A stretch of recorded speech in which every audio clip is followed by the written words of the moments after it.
شهر رمضان الذي أنزل فيه القرآن هدى للناس وبينات من الهدى والفرقان فمن شهد منكم الشهر فليصمه ومن كان مريضا أو على سفر فعدة من أيام أخر يريد الله بكم اليسر ولا يريد بكم العسر ولتكملوا العدة ولتكبروا الله على ما هداكم ولعلكم تشكرون. الحمد لله رب العالمين والصلاة والسلام على أشرف الأنبياء والمرسلين نبينا محمد صلى الله عليه وعلى آله وأصحابه وبعد. yan uwa masu girma, assalamu alaikum wa rahmatullahi wa barakatuh. Kuma wannan masallaci na juma'a angon WUSE a birnin tarayya Abuja, kasar mu mai albarka Najeriya, da ake gabatar da tafsiri tsakanin la'asar zuwa abin da ya sauka. To yau ma kamar yadda aka saba za mu dora inda kwana a jiya. Muna godiya da addu'o'i da aka yi mana. Allah ta'ala ya wa kowanne musakayya da alkhairi kuma ya ƙara mana lafiya. Za mu tashi akan aya ta 44 inda Allah mai girma da ɗaukaka yake cewa fasatazkuruna ma aqulu lakum فستذكرون ما أقول لكم وأفوض أمري إلى الله إن الله بصير بالعباد. نعم. هل ينزو أنا فادن فرعون da fadawansa da manya-manyan mukarbansa da ministoci da manya-manyan masu faɗi a ji da kuma Musa alaihi salatu wassalam da wannan jarumi mai imani wanda ya tsayu akan karantarwar annabi Musa alaihi salatu wasallam a gaban Fir'aun, wanda ya dinga kawo dalilai daban-daban na cewa lallai abinda annabi Musa ke faɗi la kaɗai ta Allah gaskiya ne. To har ya kai ga inda tafiyan ba za ta ci gaba ba, za a yi baran-baran kowa ya kama gabansa. To ya kira ɗin ya yi bayani ya ce abinda suke kiransa zuwa gare shi da sauran jama'a to ba kira ne na gaskiya ba zai amfani ba a duniya ko a lahira. Kuma shi ya sani da makomanmu gabaki ɗaya zuwa ga Allah ne, kuma lallai su masu ɓarna kangararru su ne ma abota wutan jahannama. To a wannan aya Allah ta'ala ce da mu fa satazkuruna ma aqulu lakum, lallai za ku ambaci abin da nake gaya muku, za ku tuna wannan bayani da na gaskiya. Wannan bayani da nake gaya muku na goyon bayan annabi Musa alaihi salatu wasallam akan tauhidi, to za ku ambace shi, za ku tuna shi a lokacin da kuma wannan tunanin ba zai amfani ku ba, a lokacin da za ku yi nadaman da ba zai amfani ku ba, a lokacin da za ku so a ce an dawo duniya kun yarda dawa ba zai yi ba.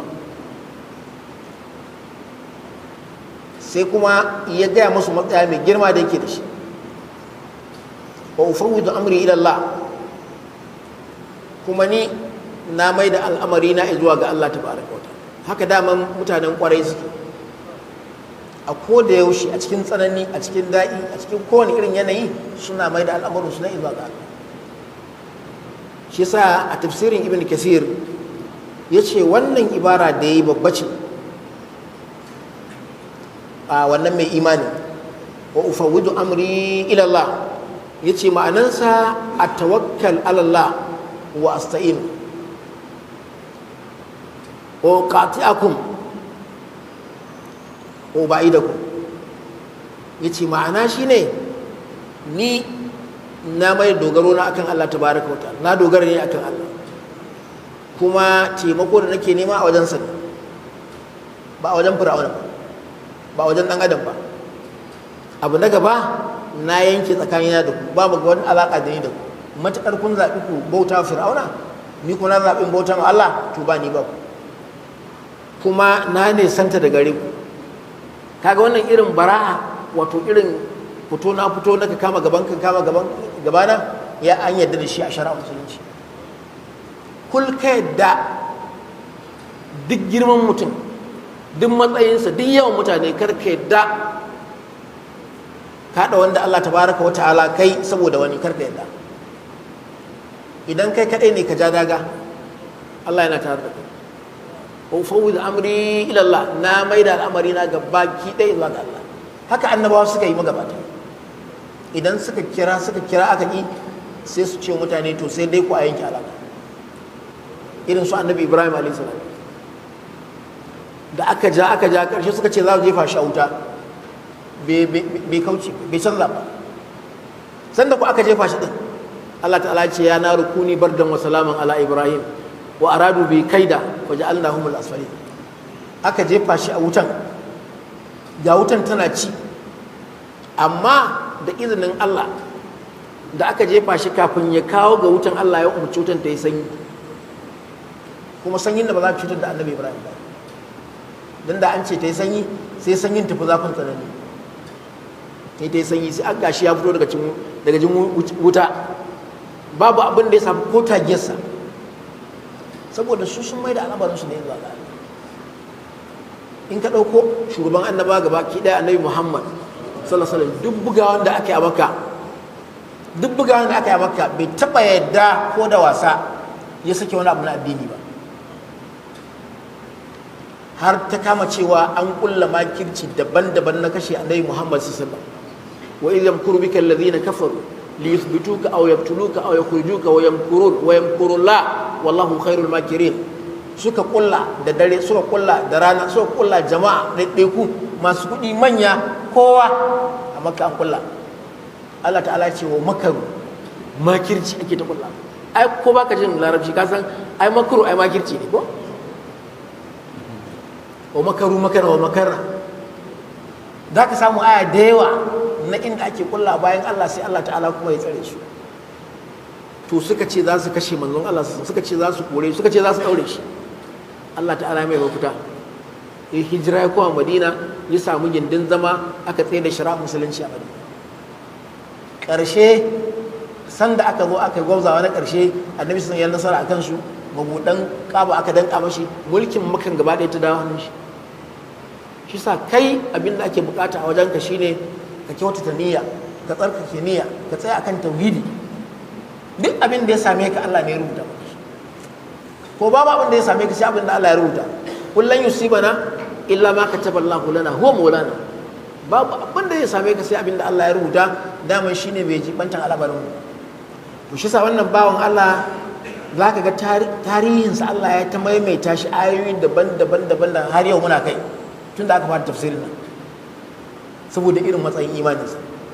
Allah ta'ala ya ce wa ufawwidu amri ila Allah, na mai da al'amari na zuwa ga Allah. Inna Allah lallashi Allah basirun mai gani ne bil ibadi, yana ganin bayi. Allah yana ganin mu a ko'ina muke, kuma Allah yana jin mu a ko'ina. Allah ya daidaita akan al'arshinsa, amma babu abinda kake yi da Allah bai gani ba, kuma ganinsa ba irin ganin mu ba. Kada an ce Allah yana gani ka so mu tunanin irin ganin ka, irin idanka mace ce, wanda yanzu ma idan ka juya baya wa masallaci baka sanin abin da ke faruwa a bayan ka. Yanzu kana da ido kana gani, amma a gidanka yanzu abin da ake baka sani. Ganin Allah ba haka ke, Allah yana ganin komai da ka sani, a cikin teku ne, a cikin duhu ne, a kan tsauni, a ko'ina Allah ta'ala yana gani.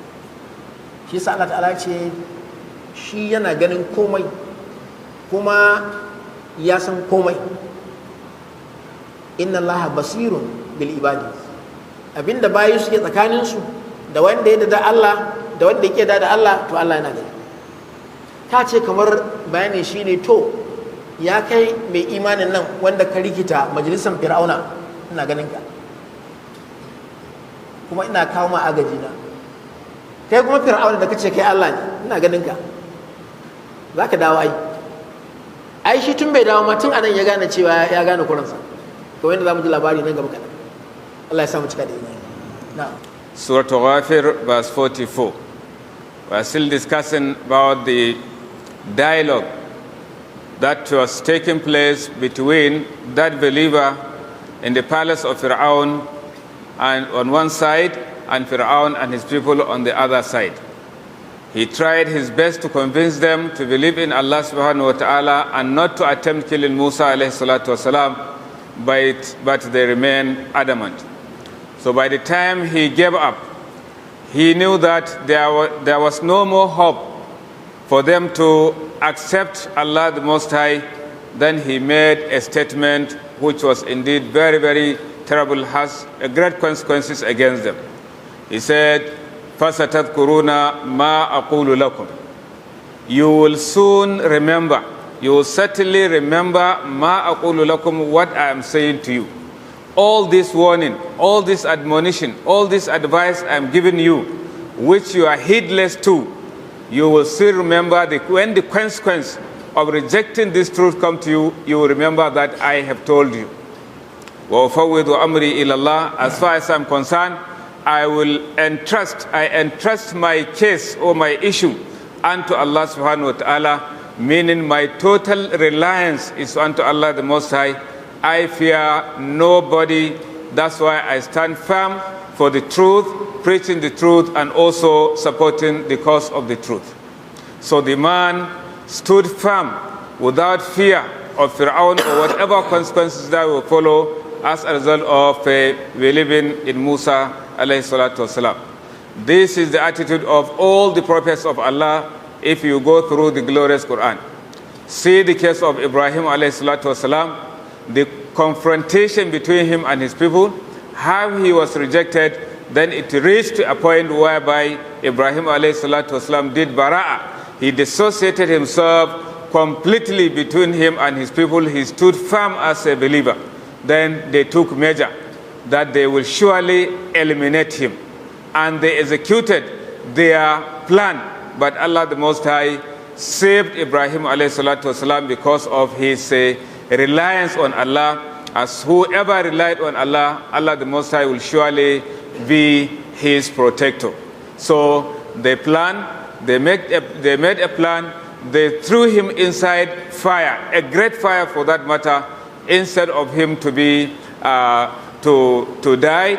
But however, Allah the Most High made the fire a source of comfort for him.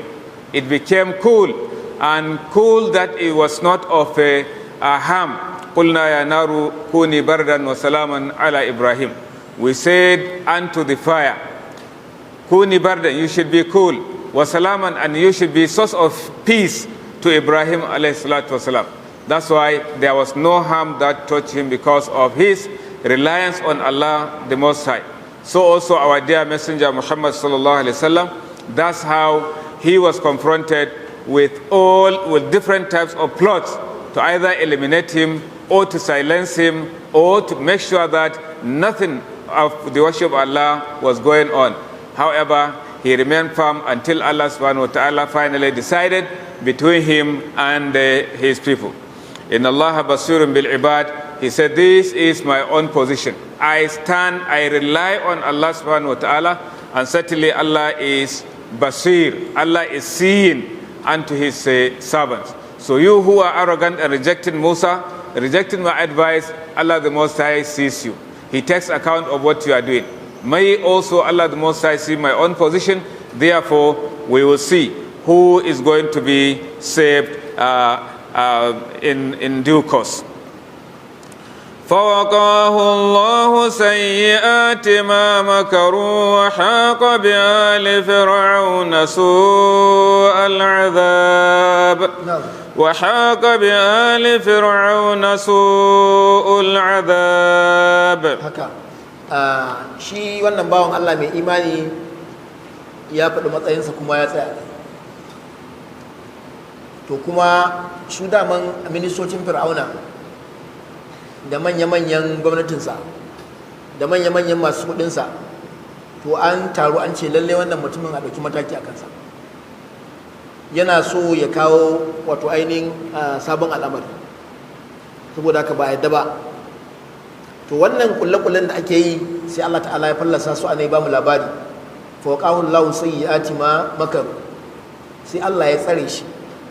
Wiqaya shine a tsare mutum, awa mutum kariya na musamman, to sai Allah tabaraka wa ta'ala ya tsare shi. Sayyi'ati ma makaru, na daga munanan makircinsu, na za a kashe shi ne, a za a daure shi ne, a za a ɗauki mataki ne, to sai Allah tabaraka wa ta'ala ya kama ya ɗauki da kariya, Allah ya dafa masa. Shi sa in kana tare da Allah, to kar ka ji tsoron kowa Allah zai kare ka, Allah zai dafa maka, Allah zai ma mafita in dai kana jin tsoronsa. Shi sa mu yanzu a Najeriya abin da ake bukata wajen mu samu sauki shine mu ƙara jin tsoron Allah. Manya-manyan kaba'iran da ake a daina, a tuba, saboda alkawarin Allah ne, Allah baya canza alkawarinsa. Duk mai jin tsoronsa Allah ta'ala zai mai mafita. wa man yattaqillaha yaj'al lahu makhraja wa yarzuquhu min haythu la yahtasib wa man yatawakkal 'ala Allah fa huwa hasbuh inna Allaha balighu amri qad ja'ala Allahu li kulli shay'in qadara. Allah ta'ala ce duk wanda yake jin tsoron Allah, to Allah zai mai mafita. Kaga shi wannan bawan Allah ya samu mafita saboda mai jin tsoron Allah. Allah ya ba mu labarin irin imaninsa. Allah kuma ya wasafta shi da mai imani. To Allah yana ba wa duk wanda yake da jin tsoronsa mafita. Malamai suka ce mafitan ba a duniya kaɗai ba, har a lahira zai samu mafita. A kabari yana da mafita, a kan siraɗi yana da mafita, idan an sauka ana hisabi yana da mafita, idan an ce 'yan aljanna ina kuke yana da mafita, in an ce ga 'yan wuta ba da shi ba. Allahu makaraja. Sa'an nan idan a duniya ne ka san kuɗi ake nema, wa yarzuquhu min haythu la yahtasib. Allah sai ya azurta shi ta inda baya zato. Ana ta ciwaciwa yana cewa kar ai, ana ta yi kar ai, ana ta yi kar ai, sai Allah ya kullo mai da arziki ta inda halal ne ba haramun ba. Sa'an nan wa man yatawakkal Allah fa huwa hasbuh. Duk wanda ya dogaro akan Allah to Allah ya isa mashi. To irin wa'annan bayanai da muke ji na tarihi, to ba tatsuniya ba ne, ba tatsuniya ba ne. Shi sa irin wa'annan ayoyi ne na tarbiyya, na mutum ya canza ɗabi'unsa bisa abin da ya ji na gaskiya a cikin alkur'ani mai girma da misalai ƙarara. Wa haka bi ali fir'auna su al'azab. To su kuma mutanen fir'auna Allah ya haɗa su da azaba mai raɗaɗi, kuma mai zafi ko mummuna. Saboda me? Saboda mugun nufinsu da kuma mugun aƙidarsu. Daga cikin azabansu tun a duniya, ai kaga fir'auna ya halaka a ruwa tun a duniya. Saboda me? Saboda irin abin da ya shuka na ɓarna a tsakaninsa da mutanensa. To kuma azaba na lahira shi ma yana jira. To mai imani zai samu mafita a duniya ko zai samu mafita a lahira. Shi ko wanda yake, in Allah ya ga dama sai ya bar shi ana yi abin da ya ga dama. In Allah ya ga dama tun anan din ma sai ga ba bar shi, a can kan dama ba za a bar shi. Allah ya gafarta mana. Na'am. After making that statement, then they plotted to kill him. However, Allah the Most High, fawaqahu, Allah protected him, sayyi'ati ma makaru, from the evil they plotted against him. Instead of killing him, Allah the Most High gave him a way out, which is a promise from Allah the Most High for every believer. وَمَنْ يَتَّقِ اللَّهَ يَجْعَلْ لَهُ مَخْرَجًا وَيَرْزُقْهُ مِنْ حَيْثُ لَا يَحْتَسِبُ وَمَنْ يَتَوَكَّلْ عَلَى اللَّهِ فَهُوَ حَسْبُهُ. Whosoever fears Allah the Most High, Allah the Most High will provide him with a way out, solution to his problem, and salvation from whatever plot that was made against him. وَيَرْزُقْهُ مِنْ حَيْثُ لَا يَحْتَسِبُ. And Allah the Most High will sustain him and enrich him from an angle he least expect. وَمَنْ يَتَوَكَّلْ عَلَى اللَّهِ. Whosoever relied on Allah the Most High, فَهُوَ حَسْبُهُ. Then Allah the Most High is sufficient for him. So this promise of Allah the Most High was fulfilled on this righteous servant of Allah after having struggled, preached, admonished, but they plotted against him. Allah the Most High protected him. وَحَاقَ بِآلِ فِرْعَوْنَ سُوءُ الْعَذَابِ. And the people who plotted against him, despite their power and authority and whatever, then su'ul adhab, worst of punishment, haqa, enveloped or descended on وَيَوْمَ تَقُومُ السَّاعَةُ أَدْخِلُوا آلَ فِرْعَوْنَ أَشَدَّ الْعَذَابِ. haka to kaga Allah tabaraka wa ta'ala ce daman suna da mummunan azaba.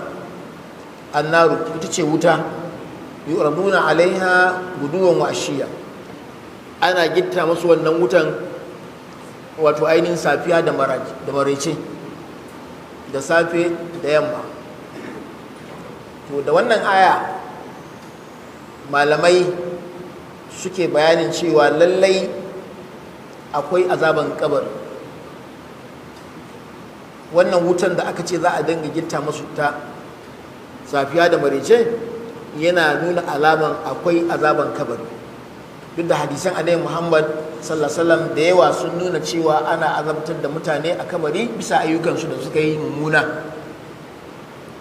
kuma ya nuna misalai da yawa ga sahabbai na kabarin da ake ma wanda ke ciki azaba saboda abin da yake yi a duniya na rashin tsare fitsari, kuma har yanka wani ganye danye ya jefa akan kabarin, ya ce kafin wannan ganyen ya bushe zai samu sauƙin azaba. Kenan akwai azaban kabari, akwai tambayoyi na kabari. Idan mutum ya ansa to ya tsira, idan mutum ya kasa to tun daga nan zai so shan azaba. Za a tambayi mutum ma rabbuka, wane ne ubangijinka? Sai mutum ya ce Allah. Idan ya bi Allah, za a tambayi mutum ma dinuka, menene addininka? Mutum ya musulunci mai kyau sai ya ce Islam, musulunci, Islam addini na, sai a ce shike.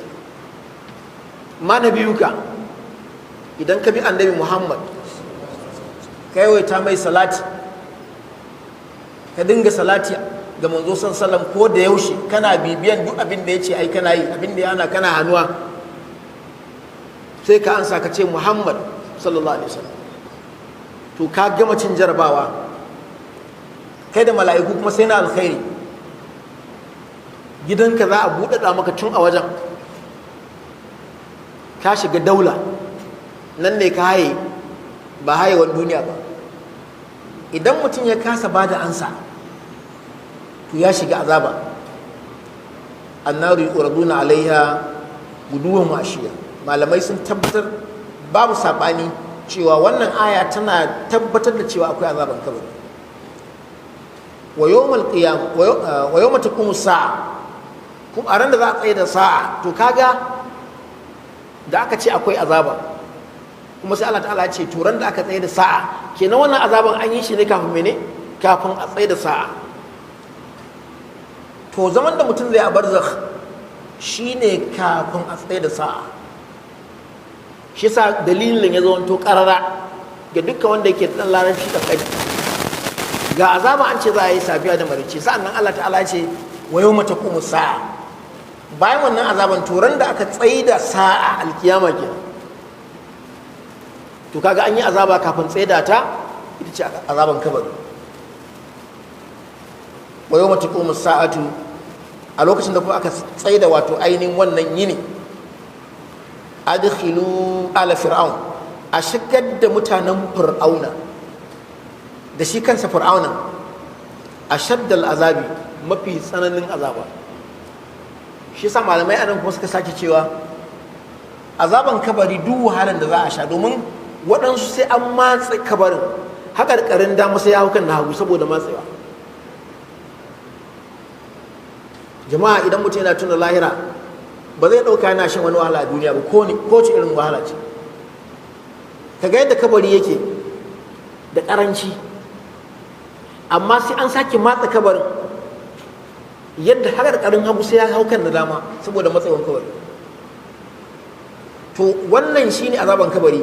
Amma idan an tsaye da sa'a, wa yawma taqumu sa'atu adkhilu ala fir'auna ashadd al'azab, za a zo a shigar da mutanen fir'auna mafi tsananin azaba. Kenan wannan azaban na kabari kaɗan ne, ashadd mafi tsananin sa shi za a yi. Allah ya raba mu da azaban kabari, Allah ya raba mu da azaba ranar tsayuwa, Allah ya sa duk muna aljanna. Na'am. What is that punishment? Allah the Most High says, an-nar. It is the hellfire. يُعْرَضُونَ عَلَيْهَا غُدُوًّا وَعَشِيًّا. They will be presented to that fire morning and evening. They will be shown their abode in the hellfire every day, making them to know that their permanent abode is the hellfire. So from this portion of the verse, scholars confirm that there is punishment inside the grave. By the time a person died, he is buried, then it depends on his inclination whether a mu'min or a kafir. If he is a kafir, he will start testing the punishment of his evil deed right from his grave. As of the believer, he will also start testing blessings and mercy of Allah subhanahu wa ta'ala right inside his grave. Further to this, other ahadith of the Prophet ﷺ confirm that there is punishment inside grave for those who disbelieve in Allah the Most High. One of such was a case of two graves which the Prophet ﷺ passed by. Then he told his people, his companions, that the inhabitants or the inmates of these graves were being punished. And they were not being punished as a result of a grievous sin. However, it was grievous. One of them was careless in purifying himself from urine. As he urinates, he doesn't care. He will just stand up, it will continue to leak, and so on. So that's what attracted punishment in the grave for him. So he cut some branches of a tree, he put on top of the grave.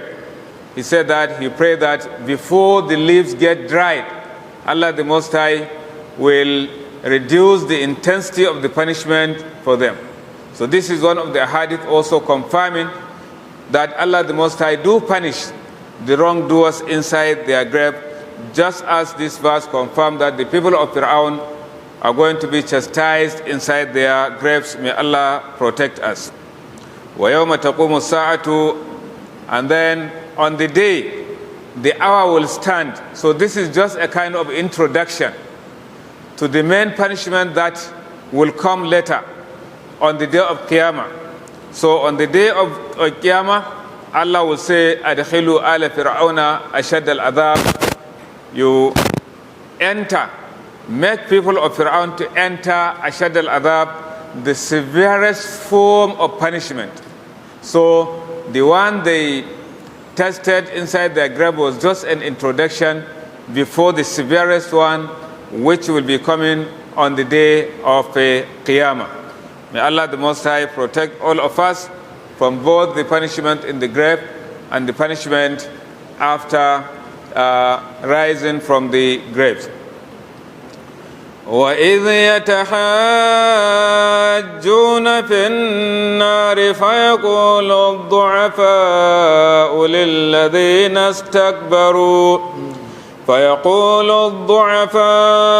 لِلَّذِينَ اسْتَكْبَرُوا إِنَّا كُنَّا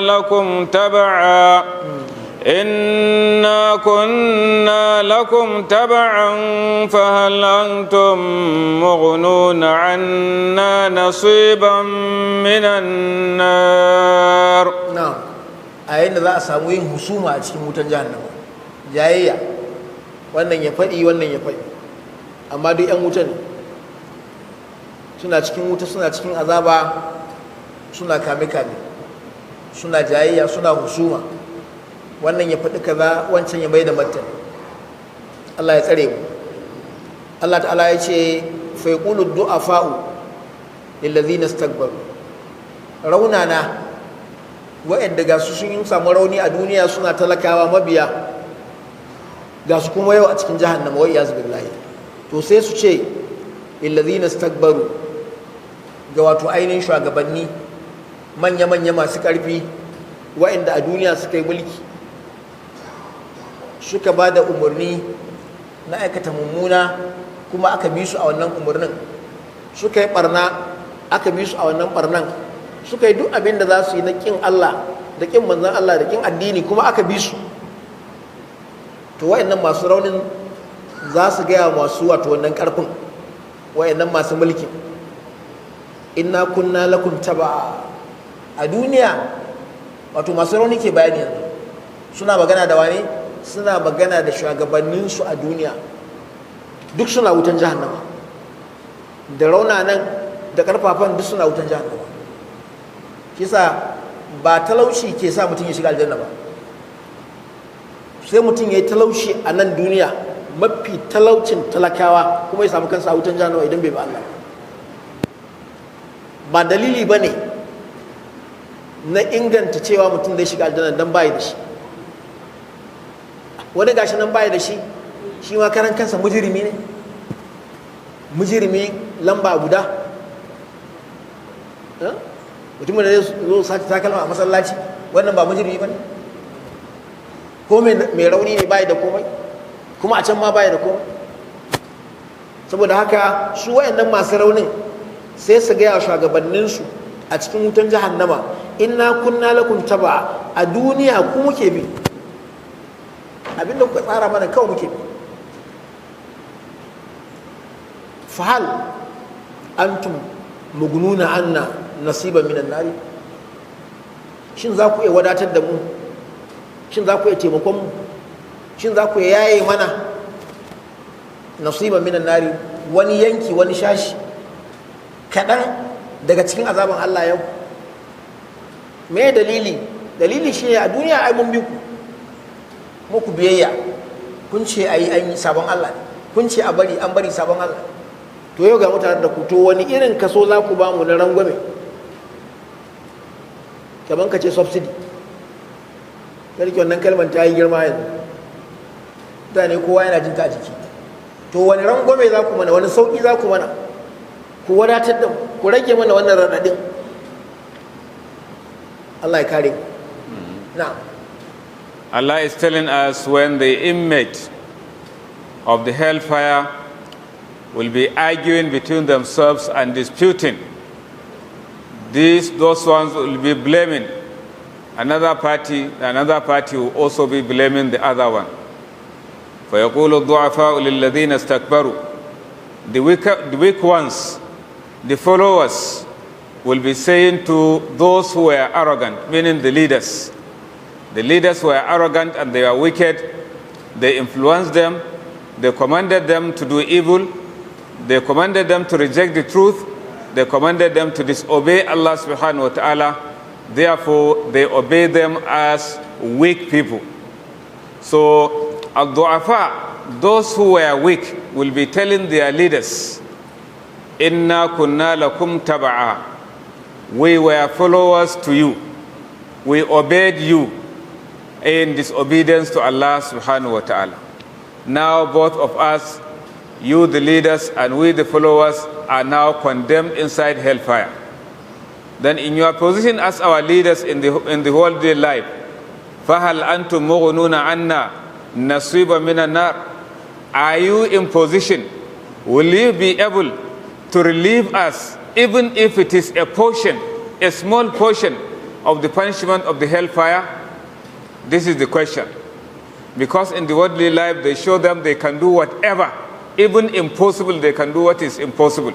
Then now, they are now both condemned inside hellfire.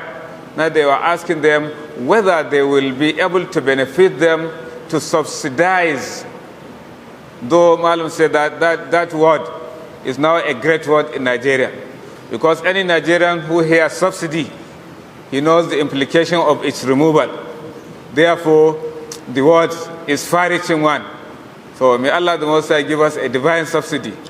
So they will ask them whether, فَهَلْ أَنْتُمْ مُغْنُونَ أَنَّا نَصِيبًا مِنَ النَّارِ. Will you be able to relieve us a share, a portion, even if no matter how small it is, of the hellfire so that you reduce the intensity of the punishment of hellfire on us?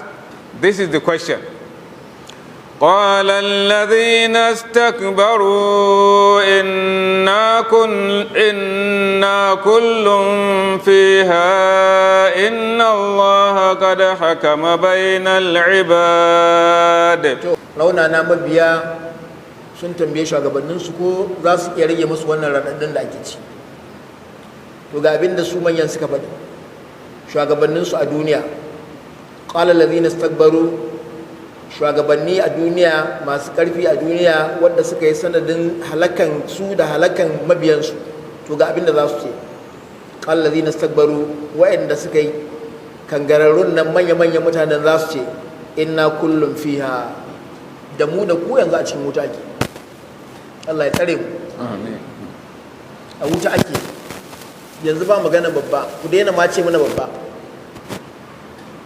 Aida babba ne da aida ba kawo mu nan ba, babba ya kare. Mu da ku kullum fiha muna ciki. Allah ya tsare mu. Inna Allah, lalle shi Allah a lokacin sun san Allah da kyau, domin duk wanda bai san Allah ba daman ƙarya yake yi, to ƙaryar za ta kare. Dole zai san Allah gobe kiyama. Kaga su ne ake cewa Allah sai su ce a'a. Inna Allah, lalle Allah kada hakama yayi hukunci bainal ibad, a tsakanin bayi gabaki daya, hukuncin da ba mai iya canza shi, ba appeal. A duniya ne zaka ta turanci kana ta appeal, babu. Duk abin da Allah ya hukunta ba mai canza shi. Dama haka yake abin a duniya, amma a lahira ba gyara kawai. Kotun ɗaya ne kawai, kotun Allah. Inna Allah kad hakama bainal ibad, Allah ya yi hukunci tsakanin bayi, hukunci na adalci da daidai. Ka ji abin da za su faɗa mabiyansu. Wannan shi ke gaya maka karka yadda ka bi wani wajen sabon Allah. In dai sabon Allah ne to ka ce a'a, ba zan yi ba. Shi ne zaman lafiya. Allah ya mana mafita gaba. Now, a question was made. The leaders were asked whether they will be able to bring about benefit to lessen, at least no matter how small it is, the portion of punishment from those who follow them, their followers in the worldly life. Now the answer is, قال الذين استكبروا, the leaders, those who are arrogant will say, إنا كل فيها, we are all of us together, we have been condemned, both you the followers and we who were your leaders in the worldly life, we are all inside hellfire. The same judgment has been passed, and we have no way out, no appeal, nothing. Therefore, no way to subsidize any of your punishment. In Allah qad hakama bain al-ibad, Allah the Most High has finally judged between ibad, between his servants. This is teaching us, or is deriving a lesson to us, that you should never follow and obey any person in disobedience to Allah the Most High, because by the time Allah the Most High seizes you with his punishment, that man or those people will neither benefit themselves nor you the follower.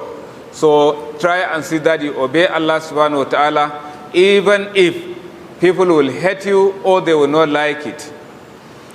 وقال الذين في النار لخزنة جهنم ادعوا ربكم يخفف عنا يوما من العذاب. Bayan masu rauni sun nemi agajin manyansu na duniya sun ce duk kowa yana ciki babu mafita, kuma Allah ya riga hukunci babu appeal. To kowa ya yadda yanzu cewa babu yadda za a yi. To har yanzu da yake azabar jahannama azaba ce mai radadi, azaba ce wadda ba a sabo da ita, azaba ce wadda take karuwa a koda yaushe. Kullu ma najjat juluduhum baddalnahum juludan ghayraha liyazuqul azab. Duk lokacin da fatan yan wuta, ka san wannan fatan shi ke so majin raɗaɗin wuta, yana da sinadaran da wuta ba sa shi da fata.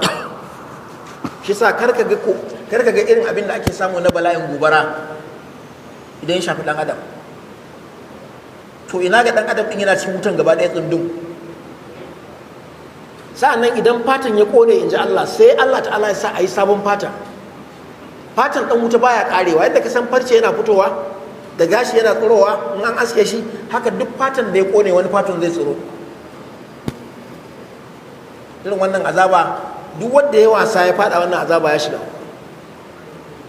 To azaban ta kai azaba, ba agaji ba taimako. Saboda yawan azaban, Allah ta'ala ya ce yan wuta za su yi wa qala allazina fin nar, waɗanda suke wuta da manyan da ƙananan za su yi magana li khazanati jahannama, za su gaya masu tsaron wuta. Akwai mala'iku, yadda ka san a kurkukun duniya akwai dogarawan abin nan ko dogarawan kurkuku, su ɗan wuta za su wa magana yanzu, tunda magana tsakaninsu ba amfani. Sai su ce wato mala'ikun da suke tsaron wuta li khazanati jahannama ud'u rabbakum, ku roƙan mana ubangijinku. Tunda su ai ba su yi laifi wa mala'iku, su aiki suka zo yi a wajen. Kamar yanzu wanda suke kurkuku za su gaya wa abin nan dogarawan kurkuku, ku je ku gaya wa shugaban kurkuku, ku je ku gaya wa ministan tsaro, ku je ku gaya wa ai mana kaza. To su ma yanzu tsakaninsu su san babu mai iya taimakawa, sai a gaya wa mala'iku ma tsaron wuta cewa ud'u rabbakum, ku roƙan mana ubangijinku yukhaffif anna, ya sauƙaƙa mana. Ba wai wuta zaman sun san ba za su fita ba, dan wuta ya sani ba zai fita ba. Abin da yake nema raɗaɗin a rage shi, a rage raɗaɗin wutan. Yukhaffif anna yawman, suna neman a masu rangwame na kwana ɗaya tal, a ce yau ga kwana ɗaya su huta ba azaba shi suke ne. Jama'a, duk abin da zai kai mutum wuta mu nisance shi. Wallahi wutan duniya ma ba ta daɗi balle na lahira. Abin da suke nema za su yi fa shekaru biliyan so biliyan, amma addu'an da suke roƙon da suke nema shine rana ɗaya su samu sauƙi. Ud'u rabbakum yukhaffif anna, yayi mana sauƙi, yayi mana rangwame yawman min al'azabi, rana ɗaya tal daga wannan azaba. To ba za a yi ba, Allah ba zai bayar ba. Allah ya raba mu da wutan jahannama. Now, the people of hellfire, after losing hope of any help from their leaders, then as if they console between themselves, let us look for another alternative. وَقَالَ الَّذِينَ فِي النَّارِ لِخَزَنَةِ جَهَنَّمَ. Okay, now the people of hellfire will say unto the khazana, the keepers, those who are the guards of the hellfire, because Allah the Most High appointed angels who are indeed strong and very ruthless, then they will tell them, Udu'u rabbakum. They will approach them and say, O you keepers of hellfire, Udu'u rabbakum, help us pray, supplicate to your Lord, yukhaffif anna yawman min al-adhab, with a view to giving us a subsidy from the punishment of the hellfire, to lighten the punishment of the hellfire, yawman, just a day, min al-adhab, from that punishment. You see, the number of years uncountable for eternity.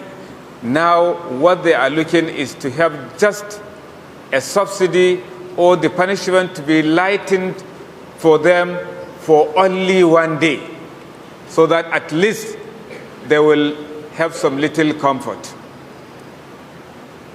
So this is giving us a great lesson that whatever is possible to take you to hellfire as a Muslim, try and avoid it, because nobody will be of help to you, nobody will subsidize the punishment for you, and nobody will lighten it, and nobody will be of assistance to you if you happen to be in the hellfire. قالوا أولم تك تأتيكم رسلكم بالبينات قالوا بلى قالوا فادعوا وما دعاء الكافرين إلا في ضلال. To kaji ai da suka cewa mala'iku masu tsaron wuta su roƙan masu Allah, sun riga sun san cewa su addu'ansu ba za ta amfani ba. To ga abinda mala'ikun suka ba su ansa, tunda magana ne ai, to ana ba su ansa suna cikin azaba. Qalu mala'iku masu tsaron wuta suka ce da su, awalam taku ta'tikum rusulukum bil bayyinat, kuka ce muku addu'a, shin manzanni ba su zo muku ba a duniya? Annabi Nuhu alaihi salatu wasallam bai zo muku ba, annabi Musa bai zo muku ba, annabi Shu'aib bai zo muku ba, annabi Muhammad sallallahu alaihi wasallam bai zo muku ba? Domin kowace al'umma tana cikin wutan, da yake mala'iku daman su ba maganar su kai tsaye ne. Yanzu da kuka ce muku addu'a, ku a duniya ba annabin da ya zo muku bil bayyinati, da hujjoji na cewa Allah yana nan, ku bauta ma Allah, kar ku haɗa Allah da wani? Ai kaga tambaya ne na ƙure. Ai su sun san manzanni sun zo musu, to bayan sun ce da su, shin manzanni ba su zo muku ba da hujjoji ƙarara na cewa Allah yana nan, Allah ya turo mu duniya ne mu bauta masa? Kun ga sama, kun ga ƙasa, kun ga ruwa, kun ga komai Allah ya yi muku, saboda basiran ku ta nuna muku akwai Allah. Qalu bala, kafiran wuta da manyan da ƙanana za su ce gaskiya ne, annabawa sun zo, manzanni sun zo. Ai ba ƙarya a lahira, wa za ka wa ƙarya? Wanda kafan kama zai magana? Ba bara maganin baki, bakin yaki sai kafa ya magana, sai hannu ya magana. Ba ma maganin ƙarya. Qalu bala, suka ce ya ku mala'iku gaskiya ne, manzanni sun zo, sun faɗi gaskiya, mu muka ƙi. To da suka bada ansa na gaskiya, sai mala'ikun suka sake magana. Qalu fad'u, mala'ikun suka ce to ku yi addu'a mana, mu ne za ku samu muku addu'a, ku ba ku da bakin addu'a. Qur'ani gaskiya ne, Qur'ani akwai tsari, kana jin sa kai ka san wannan ba littafi bane na wasa. Suka ce to ku yi addu'a, tun daga shi gaskiya ne, ku yi addu'a mana, ba ku da baki ne? Qalu fad'u, ku yi addu'a. Wa ma du'aul kafirina illa fi dalal, daman addu'o'in kafirai bai da wani amfani illa face bata ne kawai. Su mala'ikun sun sani, su ma 'yan wutan sun sani. Nan ne ake addu'a a duniya, ka bi Allah, domin addu'a nau'i ne na ibada. Duk wanda ya daga hannu yana ce ma Allah ba ni, Allah yi min kaza, Allah, tun kafin a baka, mala'iku sun rubuta ka cikin bayin Allah wanda suka yadda akwai mai bayarwa shine Allah tabaraka wa ta'ala. Shi yasa addu'a ibada ne, addu'a kaskan da kai ne, addu'a nuna rashin isa ne, nuna kai baka da shi, ga mai bayarwa nan kana roƙonsa. A can ba maganar addu'a, in kayi anan an ansa, an baka yi ba shikenan can an rufe koba. Allah ya ansa addu'o'i mu na alkhairi. Since they made an appeal for the angels to pray to their Lord to lessen the punishment for them, now the answer of the angel will be, قالوا أولم تأتيكم رسلكم بالبينات, did they not come to you, your messengers, بالبينات, with clear proofs that they were from Allah, then Allah is the only one worthy of being worshipped? Didn't you witness a messenger who came to you preaching to you, right from Nuh alayhi salatu wasalam, Salih, Ad, Nuh, and so on, up to the Prophet sallallahu alayhi wasallam? This was the question the angel will ask the inmate of the hellfire. Qalu bala, the answer will be, they say, of course. Our messengers came to us, they warned us, they told us everything about this day. Then qalu fad'u, then the angel will say, no, we are not concerned, we are not going to pray for you. You yourself, fad'u, pray to your Lord and see if your prayer will be accepted or will be answered. If when you pray, whether Allah will respond to you to make the punishment lesser for you. وَمَا دُعَاءُ الْكَافِرِينَ إِلَّا فِي ضَلَالٍ. Allah said the dua and the supplication of the believers is not but in futility. It's just a failure. It will never be of benefit to them. Whether they continue to pray, Allah will never listen to them. So the time for them to pray and to be answered has gone. When they were in the worldly life, for them to believe and do righteous and pray to Allah subhanahu wa ta'ala, that was the time when Allah will answer them. But now it was too late for them. They will not have any answer, and the angel will not intercede for them. They will not pray on their behalf, let alone having some concession from the punishment they are undergoing. May Allah protect us from his punishment, and may he make us people of paradise. Wassalamu alaikum wa rahmatullahi wa barakatuh. His question is about the position of sending salutation, meaning salat, to the Prophet ﷺ in salat. When prayer is going on, it happened that Imam read a portion that mentioned the name of the Prophet ﷺ. For example, the verse that says Muhammadur Rasulullah. So, what is the position? So the answer is that prayer is a special act of worship, which is stereotyped. This is what you should do, this is what you should do, this is what you should not do in your prayer. So in such verses, one is expected to keep quiet. But for those who say Sallallahu Alaihi Wasallam, their prayer is not invalid, meaning their prayer is valid.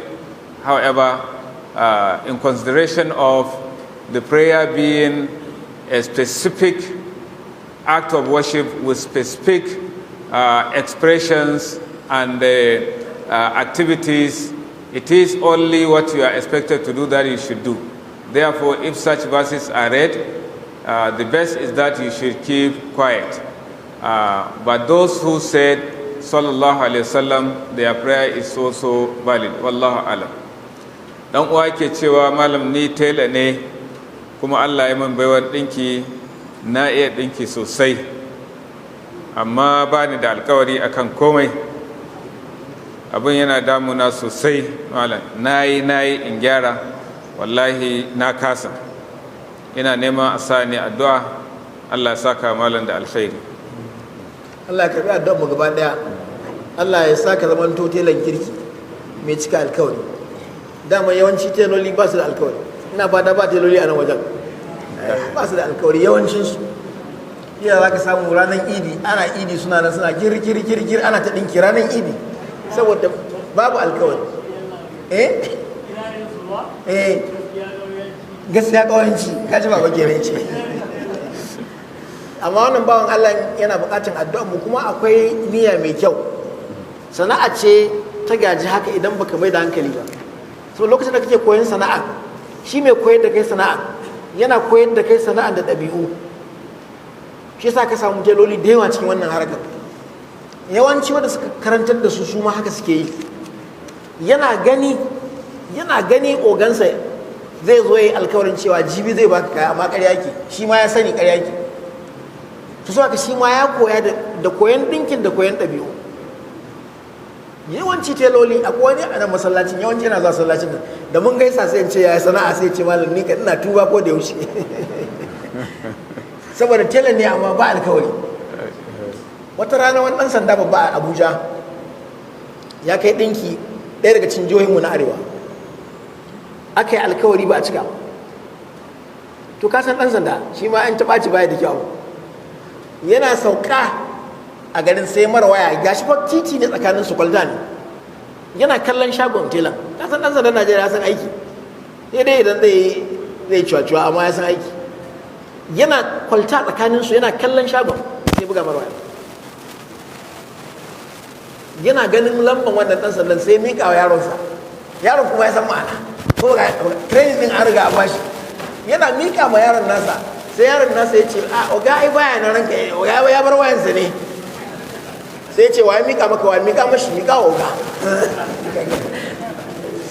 A yi rana a police station ya kwana, yana tsallake titi ya ce kai kana musulmi, ina musulmi, ina ma waya kana cewa, ya ce na tuba, ya ce a kwashe su, aka kai su police station. Shi wannan babban ɗan sanda ke ban labari. So da teloli ku yi hattara, ku ji tsoron Allah, ka faɗi gaskiya, ka ce wannan aikin da ka bani gaskiya ba zai samu ba. inda kana so na ma dinki sai dai bayan sallah. Yanzu ayyukan da ke gabana za su kai har ranar sallah. Idan ya baka shi kenan, idan bai baka arziki na Allah. Wannan cuwacuwan shi sa yawancinsu abin baya albarka. Sai ka je yana wallahi tallahi baya bacci, yana shan har kwaya suna sha waɗansu su. To gaskiya sana'a ce mai kyau, sana'a ce ta daɗe a duniya ɗinki, ta daɗe, sana'a ce mai albarka.